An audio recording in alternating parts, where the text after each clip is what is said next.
Om Ajnanathimiranthasya Jnananjanashalakaya Chakshurunmilitam Yena Tasmai Shri Gurave Namaha Sri Chaitanya Manobhishtam Sthapitam Yena Bhutale Swayam Rupa Kadamahyam Dadati Swapadantikam Vandeham Shri Guru Shri Yuta Padakamalam Shri Gurun Vaishnavamscha Sri Rupam Sagrajatam Sahagana Raghunathanvitam Tam Sajivam Sadvaitam Savadutam Parijana Sahitam Krishna Chaitanya Devam Sri Radha Krishna Padan Sahagana Lalita Shri Vishakhanvitamscha He Krishna Karuna Sindho Dina Bandho Jagatpate Gopesha Gopika Kanta Radha Kanta Namostate Tapta Kanchana Gaurangi Radhe Vrindavaneshwari Vrishabhanu Sute Devi Pranamami Haripriye Vancha Kalpatarubhyascha Kripa Sindhubhya Evacha पतितानां पावनेभ्यो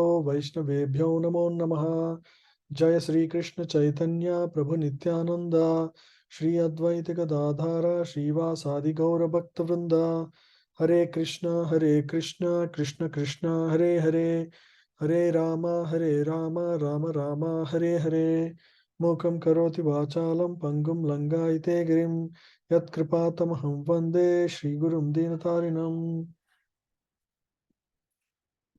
Hare Krishna, we are studying chapter 16, beginning the chapter 16. Chapter 15 is Purushottam Yoga. Now, this is divine and demonic mentalities. So, chapter 15 described the banyan tree about the material world. Material world is like a reflection of a banyan tree on the shore of water, right? It appears like a real tree. It appears like it has fruits, it has everything. When you try to catch anything, it just dilutes from your hand. Uh, it's because it's not really real, right? Shadow is not real, or the reflection is not real. So in this world, there is modes of nature, and that is what maintains everybody. Uh, so further, it discussed about divine qualities and demonic qualities as well. So this chapter discusses the transcendental and demonic qualities. The first 6 verses, it tells about what are the qualities of demons. Demons, who are demon? Anybody want to answer? Who is a demon?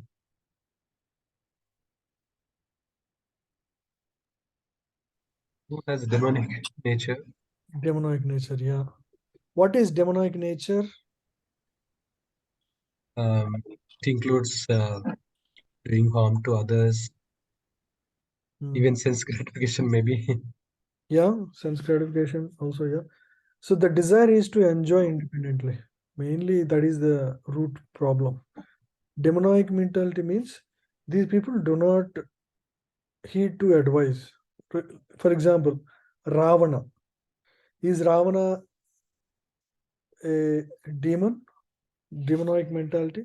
I mean, it's not just by the face, how it looks, whether he has horns or not. That is not the only way to see. Duryodhana is also demonic mentality. What was common between Duryodhana and Ravana? Greedy. Both. Yes. Yeah. Okay. What else? What else? Think about it. Very selfish. Very selfish. Yeah, that is all there. The main thing is, even when good advice comes, they will not listen. For example, for Ravana, his own wife told Mandodari, his brother Vibhishana, there is so much good counsel available. His brother Kumbhakarna also told him, don't fight Rama, just give away Sita. You have so many wives. No, he wouldn't listen. So they're hell bent on their own desires. This is the nature. So if you find anybody like that in this world, that is a demonic mentality. They don't listen to good advice. Right? You can relate to people around us. Very selfish, right? Duryodhana is also like that. Even Krishna went to stop the fight.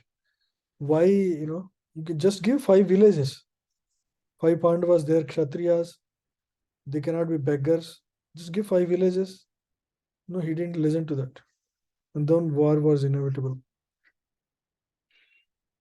So one lady went to a temple in our Pune, in Pune temple, ISKCON temple. My mentor was there. His name is His Grace Radheshyam Prabhu. He's the temple leader there. So she was, I think she was wife of CM, CM or somebody, some very high position. So she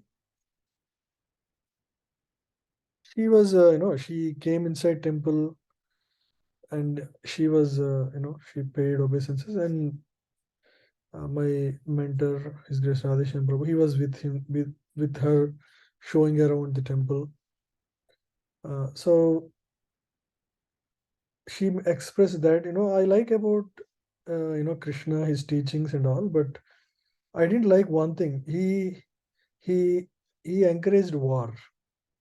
Then my mentor asked him, told her, originally, actually, he tried to stop that. Duryodhana did not listen. She would say, oh, no, it doesn't matter. Somehow, because he's so powerful, he should somehow stop it. War is not good. She has her own opinions. And then my mentor told, actually, if suppose Duryodhana were to continue, look at the mentality of the Duryodhana. He did not mind to disrobe his own brother's wife, Draupadi. So he tried to do Vastraharan, right? Nobody was able to stop. So if Duryodhana were to continue to rule, that is the kingdom that he will flourish after that. So think about that. Then she realized, oh yeah, all those points are valid. So demonic mentality, people. So if there is some problem, if you have cancer in the body, you have to cure it. You have to remove the cancerous cells. There is no remedy for it.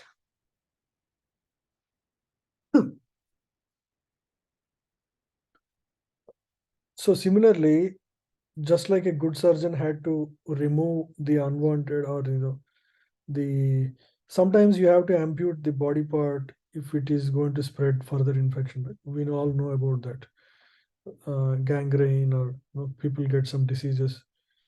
Violence is not wrong. Violence, when it is used for the right purpose, it is the right thing. Sometimes surgery is required, and it will help. Sometimes even, for example, even when plantation happens, right? They take all the weeds out. It has to be taken out. If the weeds are not taken out, will you get a good crop? You won't. So violence is not bad as such when it is for the right dharma. When it is done for the right purpose, it is appropriate. So identifying demonic qualities within ourselves is also very important. We need to course correct ourselves. If suppose these qualities are there, until now we are not really aware or actually working on it.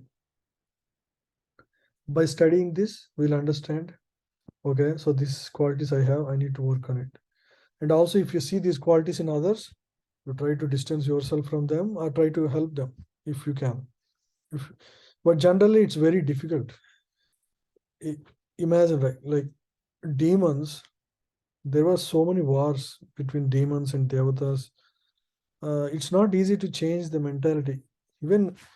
Even Lord himself, the greatest personality in the entire creation, his peace mission failed in a way, right? He tried to assault Duryodhana.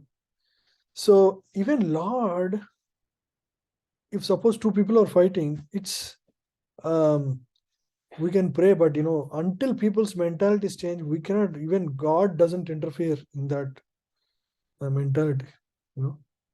It's very difficult to change mentality of people. If you have some people who are very difficult to deal. You can understand. Even it's difficult for God to change Duryodhana, because everybody has this independent mentality, and God doesn't interfere in their independent mentality. You have a free will, and you can choose to act in the way you want. Nobody will interfere in that, right? Even though externally we might all be good, but some of the demonic qualities others may not see. It is up to us to work on it. Okay. We have to pray to Krishna. Oh, I have all these qualities, and please help me to address this. Otherwise, it's difficult. We might think we are all good, but there might be some negative qualities in us: lust, greed, anger, envy, false prestige. So we have to pray. We have to pray to Lord that, Lord, please help me. I cannot root out by myself, but I am desirous that I one day get out of all of this nonsense. When we surrender ourselves in our spirit, at least, if not by actions, still those things will come back on and off. But when we desire sincerely, one day, Lord will help us to overcome those situations. Right?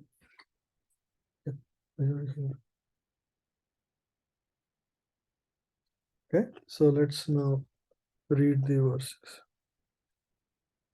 Sri Bhagavan Vacha श्रीभगवानुवाच Abhayam Sattva Samsiddhe अभयं सत्त्वसमृद्धे Jnana Yoga Vyavastiti ज्ञानयोगव्यवस्थिते Dhanam Damascha Yajnascha दानं दमश्च यज्ञश्च Swadhyayastapa Arjavam स्वाध्यायस्तप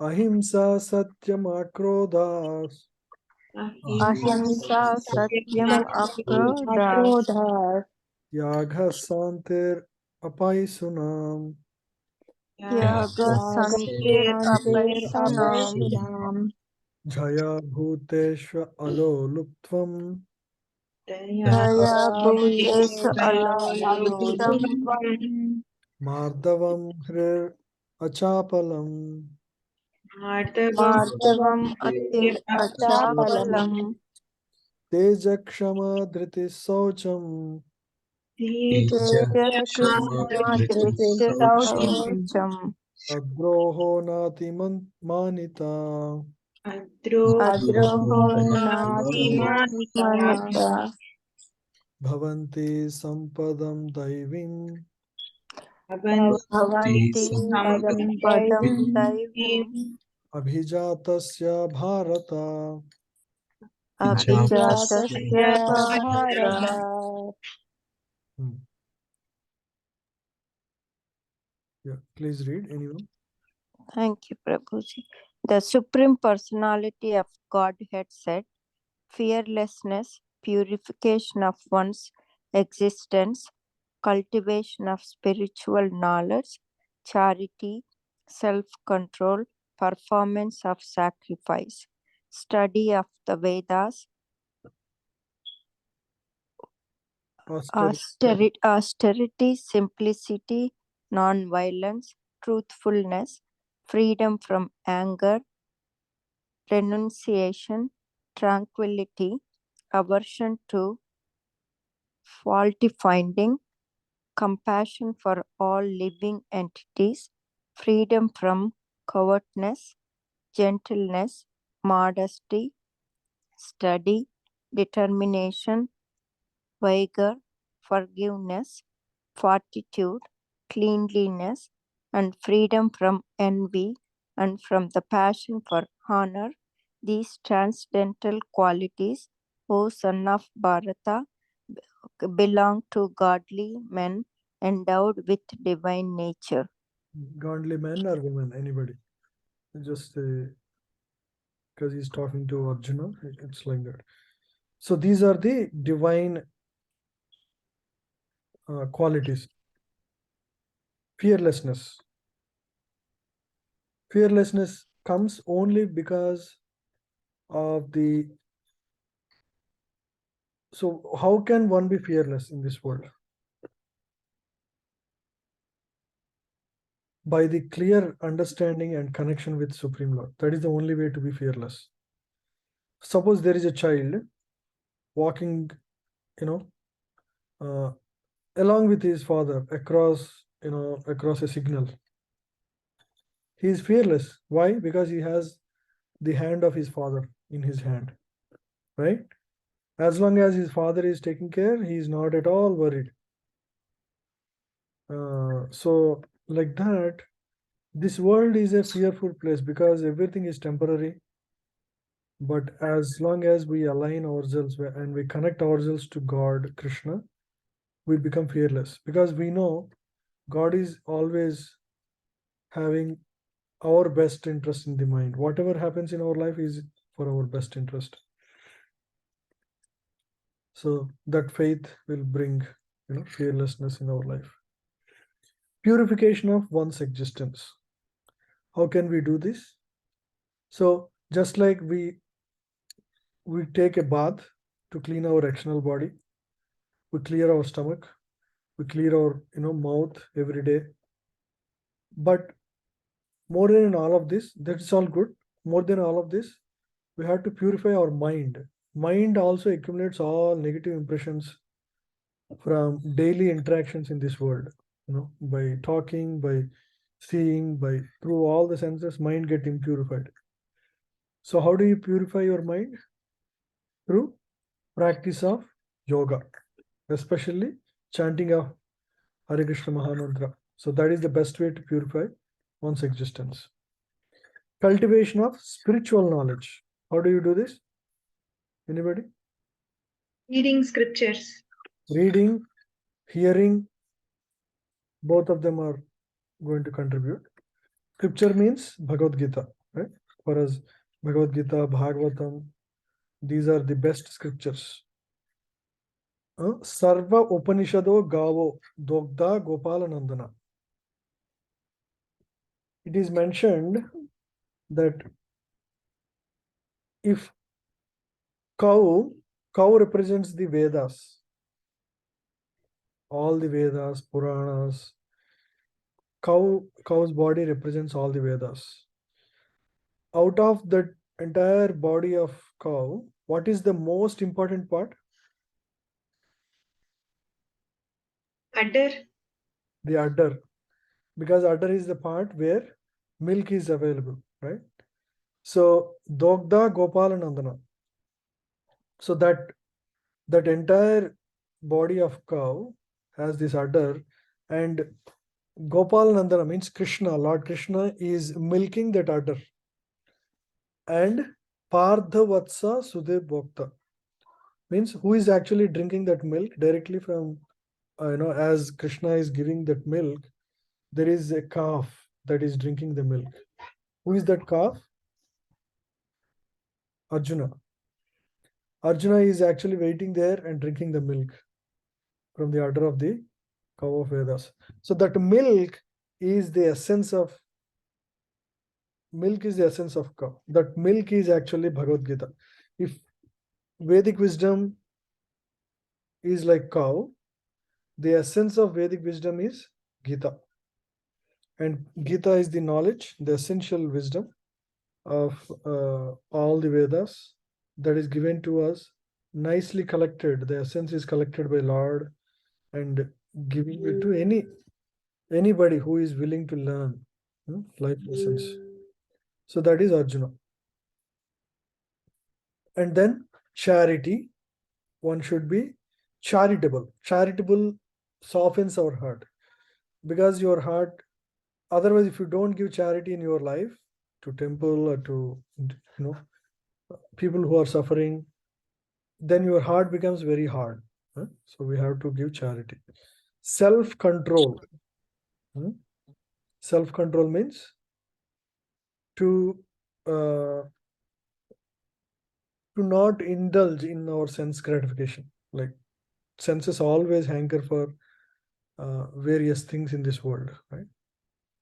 always nice foods to eat, nice music to hear, nice things to see, watch. So we have to self-control. Means we have to limit. It's not like we can't see, we can't do anything, but regulation is important. We should have limits. Besides that, self-control also means performing austerity. Yeah, it's also mentioned here, but to focus on the ultimate purpose of life, that all comes under self-control. Performance of sacrifice. The principle of sacrifice is doing things. The principle of sacrifice is things that you can enjoy for yourself, but you are giving for others. Right? That is the principle of sacrifice. For example, you can spend in the way you want for this hour, but you are trying to hear Bhagavad Gita. That's a sacrifice of time. Right? You're chanting. You're giving time to remember Lord. That's a sacrifice. Also, there is specific fire yajna where devatas are invited, because in the Vedic scriptures it is mentioned the devatas can be fed through the medium of fire god.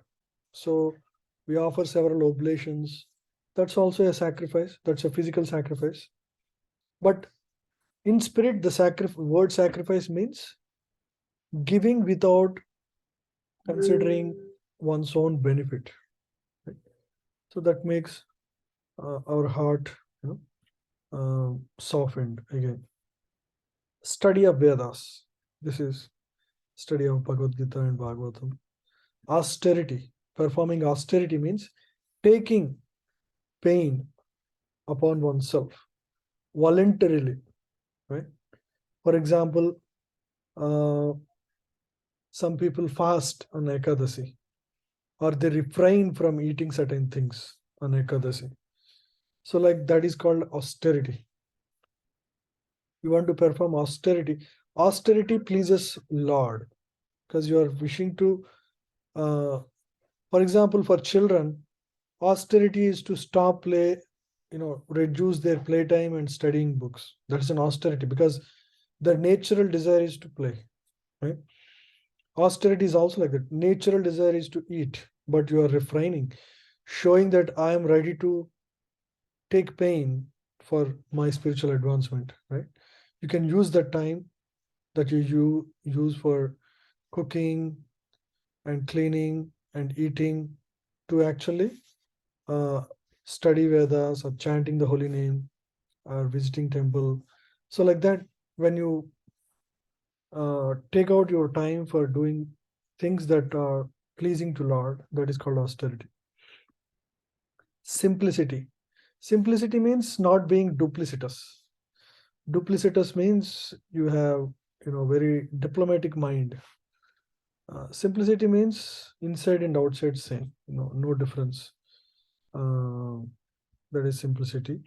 Non-violence. Non-violence means not harming others physically and also spiritually. Right? Spiritually means to deprive one's ability to get close to Lord. Right? That is, if you are inhibiting others' spiritual progress, that is real violence. Right? There is physical violence, but the spiritual violence is, for example, you have your family and somebody in your family want to be Krishna conscious. You are thwarting that. You are stopping them to be Krishna conscious. So that is violence. Right? That is real violence, at a spiritual level.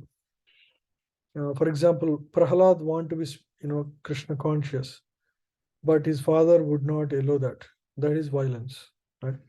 At a spiritual level. Truthfulness. Truthfulness means being truthful to God, especially, right? Always be truthful. Circumstantially, sometimes we may have to lie for the higher cause, but as much as possible, we always try to be factual and truthful. Right? Freedom from anger means to be free from the melody of angriness.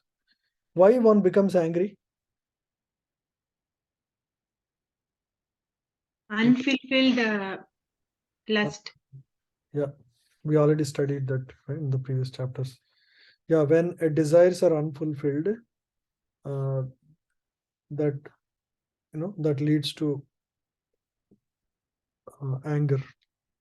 First, one gets delusioned, and that in the delusion, he will turn into angry. And then renunciation. Renunciation, mainly in the spirit. It's not like you take sannyas. You don't need external robes to be a real called a renunciant. Renunciation is in the spirit mainly. How do you renounce yourself? Means you are not attached to material things. You may have material things. It doesn't mean you don't have car, you don't have house, you don't have a job. It's not about physically renouncing things. What is the spirit of having those things? Is it for your enjoyment or is it for God's enjoyment? If the spirit is right, you are truly renounced. Right? For example, you may have big home, but that home, you never think that it is your home. You always treat that as Krishna's home and you are just a resident here. And you use that home to serve Lord, to raise children, to host some programs, to host, sometimes when devotees come, you host them. So in this way, you use that home for all Krishna conscious purposes. Then it is, you are not attached to it really, right? So that is renunciation. Renunciation in spirit. That is the most important thing. Tranquility means peace. Always peaceful. Devotee is always peaceful. He is never agitated because he knows everything is actually controlled by Lord. He is not the controller. So things sometimes may be favorable at our material life, at job, or at whatever may be the situations. Sometimes favorable, sometimes unfavorable. But in all situations, one understands God has arranged this for my purification. It's for my good, the situations arise, and I accept happily whatever situations come upon me. I do not complain, and Lord knows what is best for me, and I will accept it as such. Right? So that is tranquility. Aversion to fault finding means one should not be very interested in finding faults with others. Everybody has faults. If people do not have faults, why would they be in this material world? They would all be in the spiritual world, right? So we all have faults. That is the reason we are all like people in a hospital. In a hospital, will you not find people with diseases? Everybody has some disease. Everybody has some problem. That is why they are there. Material world is also like a hospital. So somebody has leg problem, somebody has hand problem, somebody has stomach problem, somebody has eye problem, somebody has ear problem. Hospital. Material world is also like hospital for material inclinations, material desires. Everybody has their own desires. Otherwise, they will not be here in this world. Right? So it's a place for curing oneself.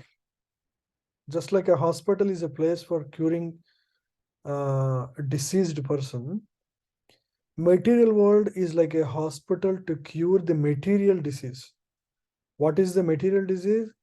The desire to be independent and independent of God, the desire to enjoy this world, right? So that spirit is the real disease of the people of this world. So that disease we have to slowly get off from us. It's not possible to just, you have developed that over millions of lifetimes. Do you think you can get your concentration by chanting for a few years? What you have accumulated is for millions of births in this world. And now you want to get rid of all of that in like, few days, few hours, few years. It's not possible. So it will take time. So we should have faith in the holy name and continue to practice chanting and have, because in the past we have seen so many great devotees have come out of this. So we have faith in the process that so many have gone before us succeeding in this path.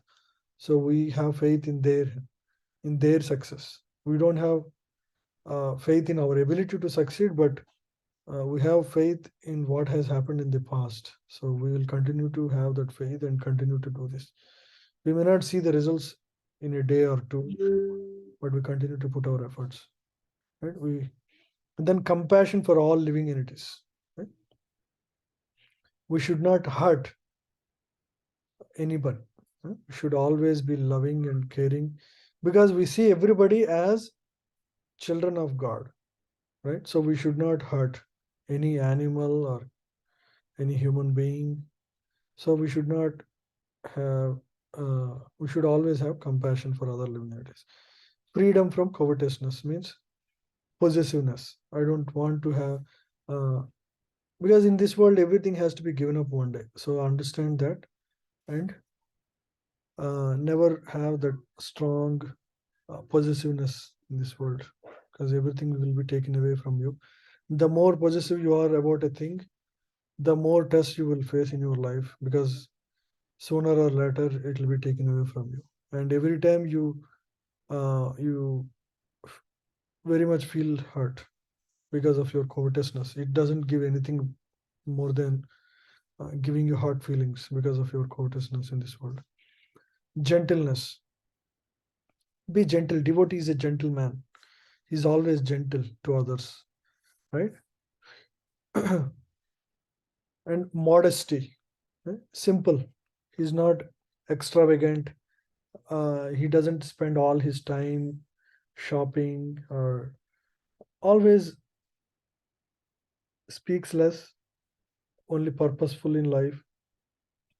And his goal is very clear. So his time is spent very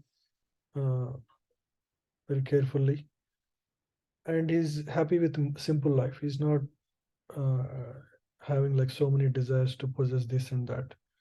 So that is modesty. Steady determination means he's very very much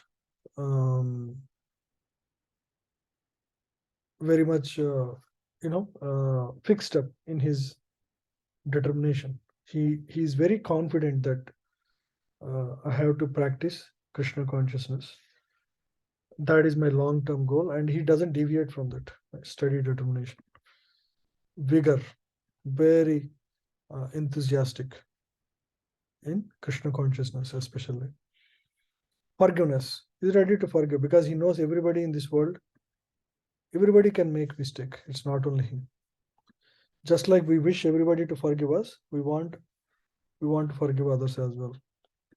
Fortitude is strong. His strength is in Krishna. We are not confident about ourselves. We are confident about Krishna. So in the material world, people talk about self-confidence, right? Actual self-confidence is confidence in Krishna only. Because however confident you think you are, material world can prove you are stupid and idiot. Things can go very bad in spite of all your best efforts, right?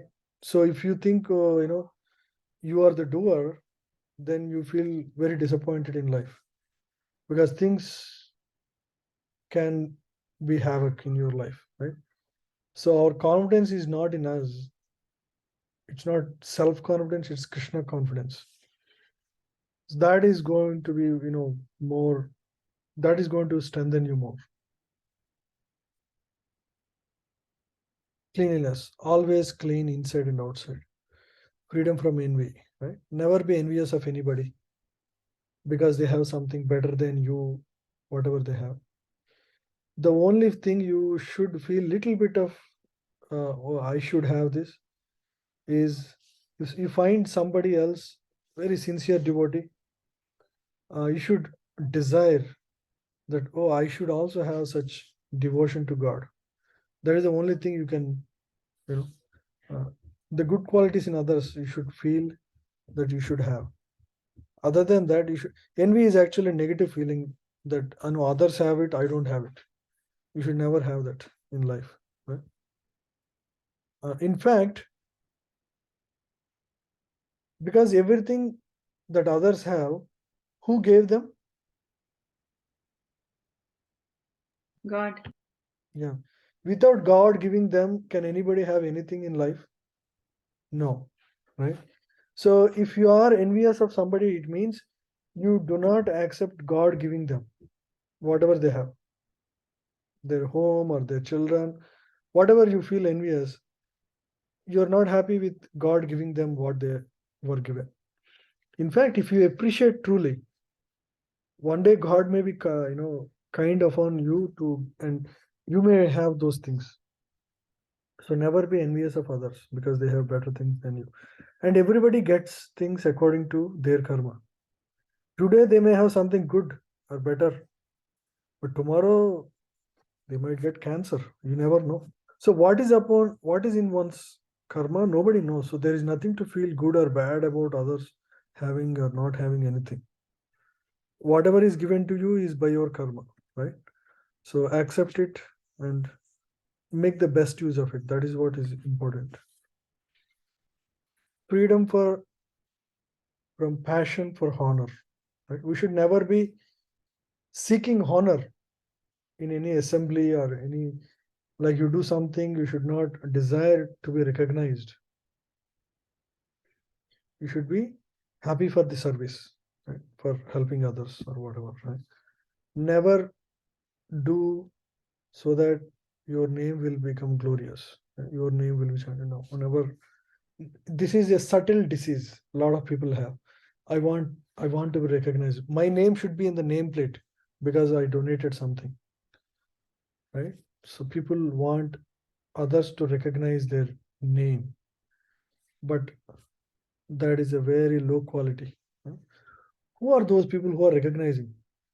Who are the people who recognized 100 years ago? The people living that time. They're all gone.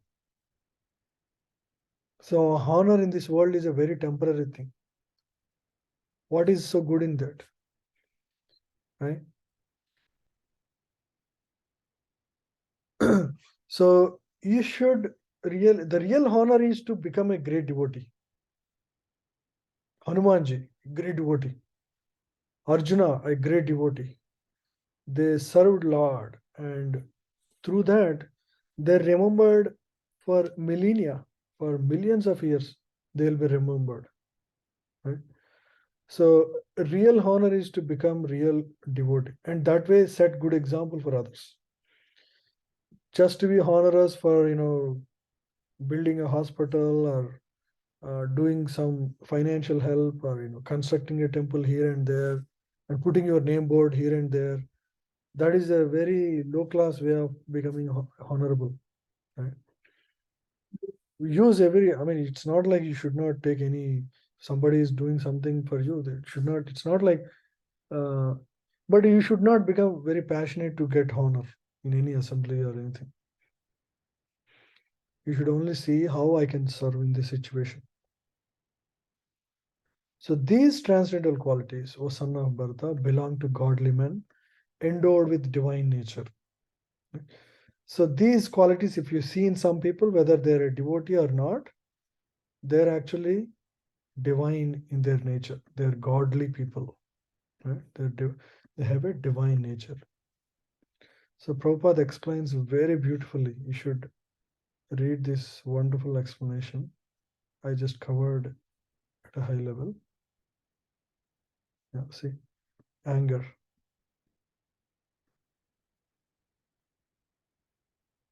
It's excellent writing is given here. Saucham, cleanliness.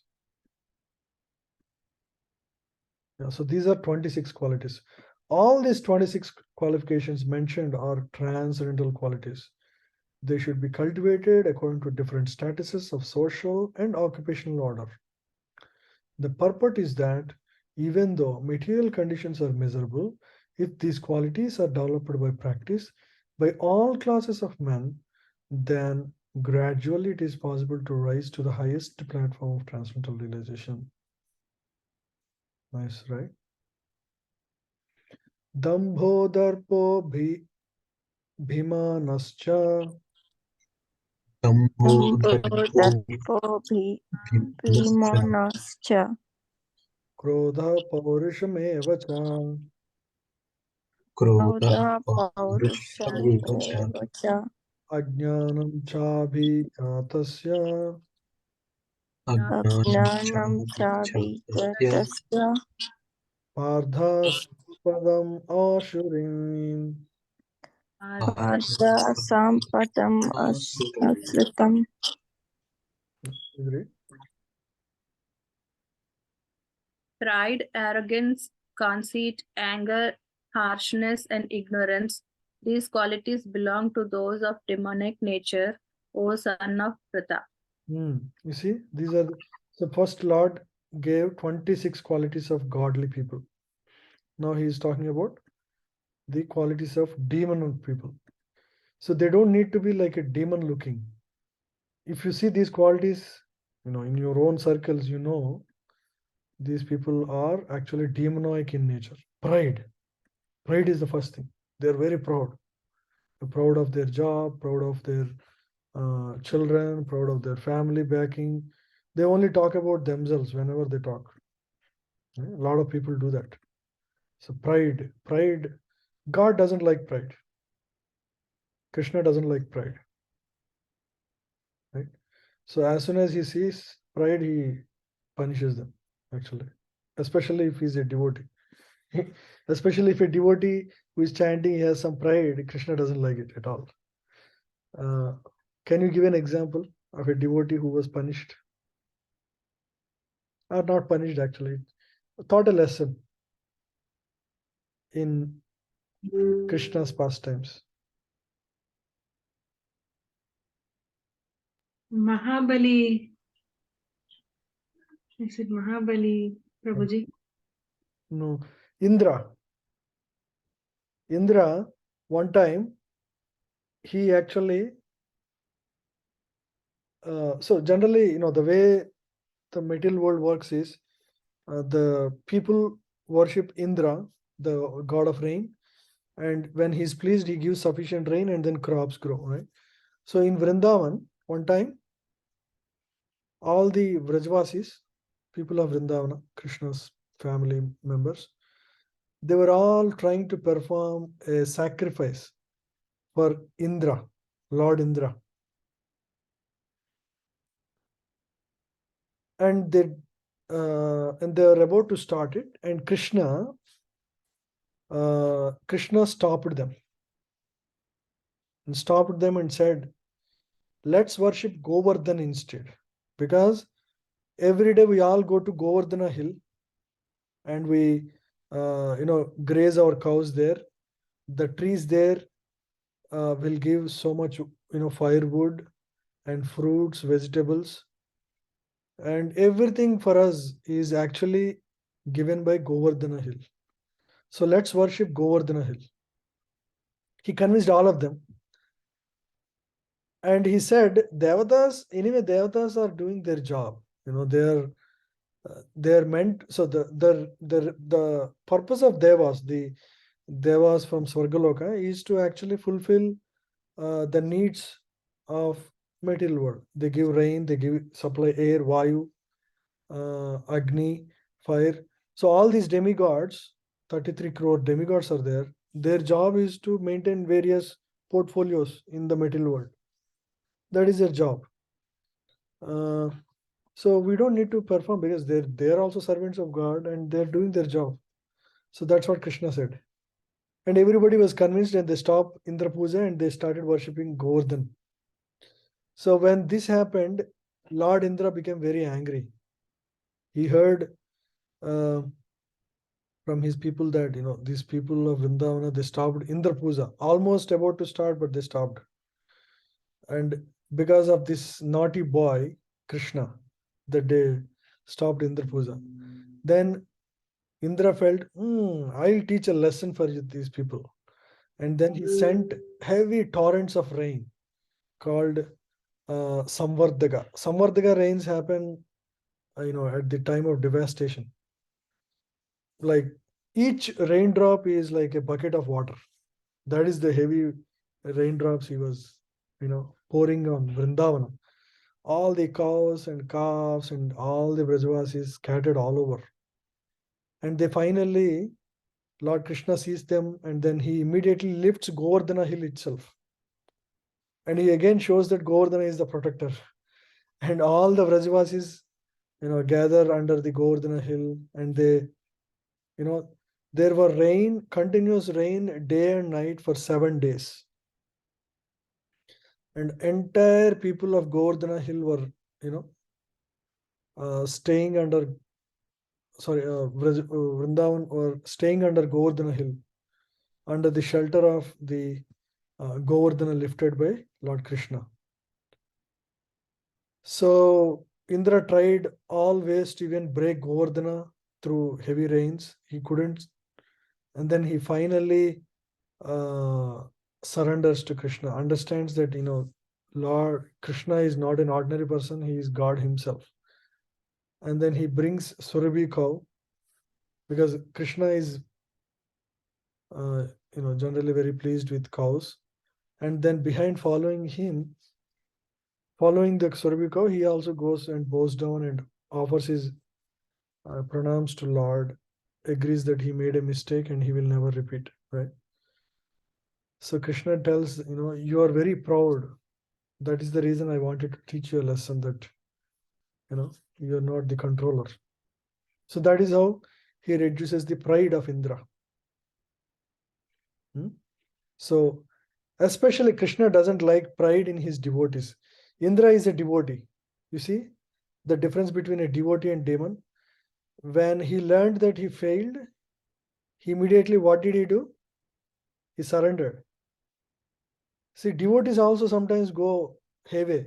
They may, become proud, whatever, but they learn, they again accept good advice. That is the difference between Devatas and Danavas were fighting, right? But Devatas, whenever they are in trouble, what do? They go to Kshirasagar and worship. They take shelter. That is the difference between Devatas and demons. Demons don't take shelter of anybody. They think they're independent, they can fight it out, they can resolve their problems by themselves. That is the difference between demon and devotee. Devotee, when in trouble, they go to God. Arjuna, when in trouble, he questioned Krishna and accepted him as Guru. Same with Yudhishthira Maharaj. When he was confused whether he should rule the country, he took advice from Bhishma and Krishna. Continuously, we see this always repeat. That's the main difference between devotee and demon. Indra is a devotee, but he's a mixed devotee. He's not a pure devotee. He still has material desires. And, like he has proud, for example, right? So Krishna doesn't like pride in his devotees. So he will teach a lesson like Indra was taught in this episode, right? Pride is one characteristic of a demon. And then arrogant. Arrogant means I don't care for you, right? This is the attitude of demonic people, right? And then conceit means they think very pride about themselves, never caring for him. Anger means very angry because their desires, whenever their desires are unfulfilled, they'll be angry, like Ravana or like Hiranyakashipu. He becomes angry on his own child. He wanted to kill him because he was not listening to him. It's anger. Harshness, Hiranyakashipu, right? Very harsh behavior is demonic mentality. Ignorance. Full of ignorance. He doesn't know who he is, who is God, what is the purpose of life, why am I here in this world. So these are all demonic qualities. So we should check within ourselves. Do I have pride? I do have in some circumstances. I need to work on it. So like that, we need to consider each of these qualities and always be mindful whether we are, exhibiting our demonic qualities and work on it. Right? So that is this. Daivi sampad vimokshaya Daivi Sampat Sampat Vimokshaya nibandhaya surimata Nibandhaya Surima masucha sampadam daivim Masucha Sampadam Daivam vijato hi pandava. Abhijatosi Pandava. Please read. The transcendent qualities are conducive to liberation, whereas the demonic qualities make for bondage. Do not worry, O son of Pandu, for you are born with the divine qualities. So Krishna is just reassuring. Okay, don't worry. For you, you are a divine quality. But he clarified here, transcendental qualities, the verses 1 to 3, they are conductive for liberation. This is the reason we want to make sure we are in line with, we are trying to develop our good qualities and try to work on our negative qualities. Demonic qualities are also there within everybody here in this material world.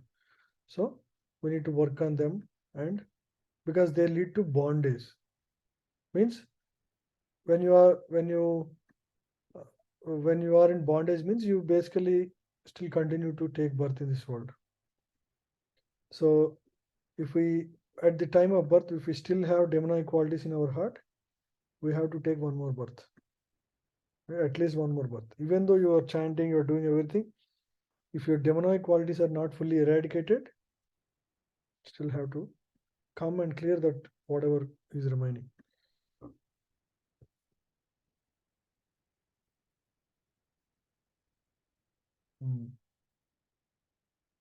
Yeah. Dvau bhuta sargau lokesmin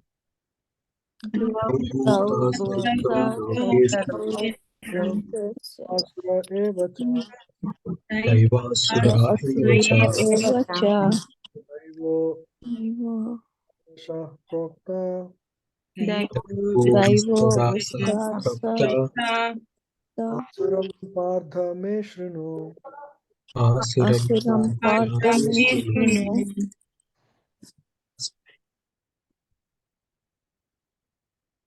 O son of Pratha, in this world there are two kinds of created beings. One is called divine and the other is demoniac. I have already explained to you at length the divine qualities. Now hear from me of the demoniac.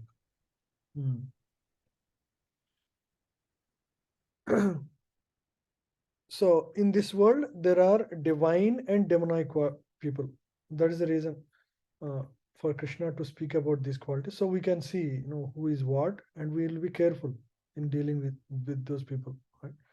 There is no need to fight back, because you don't think you can change people easily. Right? Never, right? So it's not easy. So it's better to, by knowing this, with this knowledge, we can carefully deal with people. But everybody has qualities, negative qualities also. It's not like anybody's exception. So we have to be tolerant as well. So Krishna want to focus on demonic qualities. Yeah. So let's read this one verse and end. Pravritim cha nivritim cha janana vidurasura asaucham napi chacharo satyam teshu vidyate.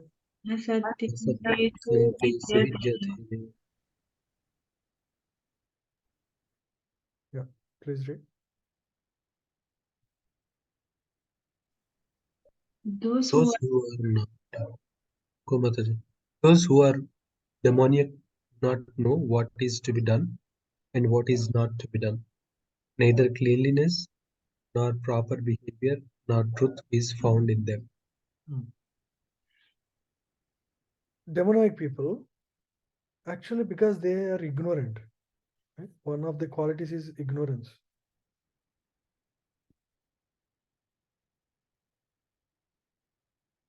They may be very sophisticated, maybe, they may be like very educated, maybe in big positions, right? Demonic people exist everywhere. It's not like, okay, demonic means he doesn't become a chief minister of country or, prime minister. Anybody can have these qualities, right? So if people are ignorant means you don't know how this whole thing is working. Like you do not know really, you do not have faith in God's existence. You do not know that you're soul, you're not this body. So all of this is ignorance. So you're completely working on material platform. So naturally, you do not know what is to be done, what is not to be done. You do not do. There is no like a knowledge base which you can consult to decide what to do, what not to do. Whatever your mind says, you will do it. Just like Ravana, he had like so many wives, beautiful wives. As soon as he found another lady who is more beautiful than any of them, he just wanted to get that lady. Doesn't matter whether she is married to another person or whether she is happy with him, or doesn't matter. No? He doesn't know what to do, what not to do. Right? Like this, you can look at, they are just driven by their mind. As it desires, so they act. There is no consideration of what is good, what is bad. They do not believe in God, so they do not believe in any punishment. They do not believe in any life after this life. So modern society is more or less like that. In today's world, how many people have real faith in God, right? So they will be naturally driven by their desires, their own selfish needs, right? So a lot of people are very selfish and demonic in this world. Neither cleanliness nor proper behavior nor truth is found in them. So they are generally very unclean. They may decorate themselves externally, but if you go to their home, it will be very dirty. Not only that, their mind is also very dirty.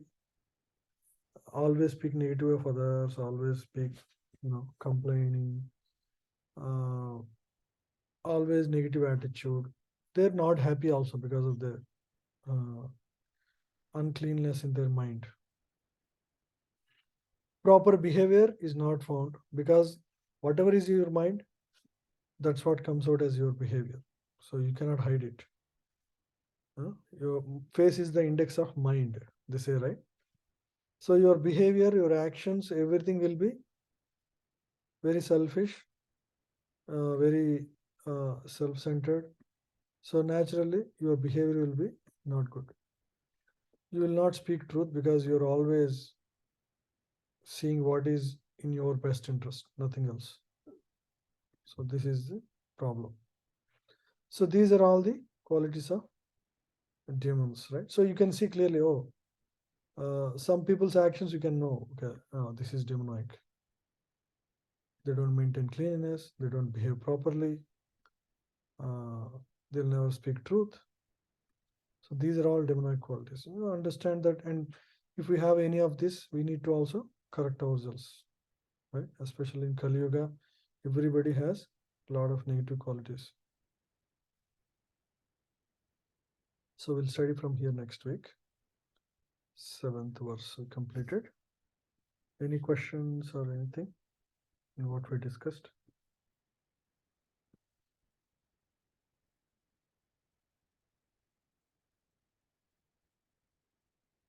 Okay, if no questions, I'll end the class here.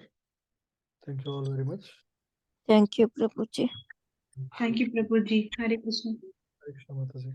Thank you, Prabhuji. Hare Krishna.